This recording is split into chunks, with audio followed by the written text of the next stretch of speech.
Kung kalutong. Ayan, ganyan siya kalutong guys. Ito ay harina, baking, cornstarch, magic, asin, paminta, ayan, borboran, i-mix natin ayan hanggang saging maging malapot at dyan natin isasawsaw o ididip yung ating gagawing crunchy na okra, patatas at kangkong. Ayan, gagawa tayo ng merienda, ayan, chips. Malutong daw siya, try nga natin gumawa din ito, ayan.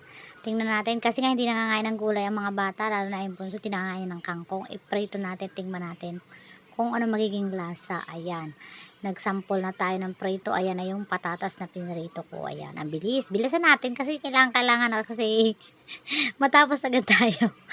Marami-rami itong prituhin natin. Ayan, sumunod ay itong okra, in-slice din natin yan ng maninipis, tapos kinote din natin dyan sa ating binatinimplang harina, baking at mga cornstarch. Ayan, sunod na may kangkong, minadali din lang natin, fast forward lahat para mas mabilis kasi syempre alam nyo na. Dahil ayan, tapos na lahat, na prito na lahat natin ang kangkong, okra at patatas. Ayan, tikman na natin. Alam niya siya guys, kalutong. Ito yan.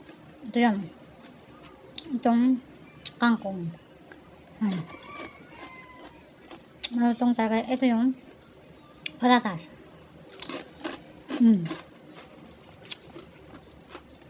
Dito sa okra guys, medyo tayo sablay kasi malutong din siya kasi makapal yung okra.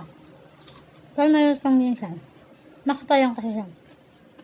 Kaya medyo hindi siya tuong crunchy, pero may crunchy din siya kung kailangan manipis lang ang pagkaka-slice ng okra. Pero dito sa kangkong at saka itong patatas, malutong talaga siya.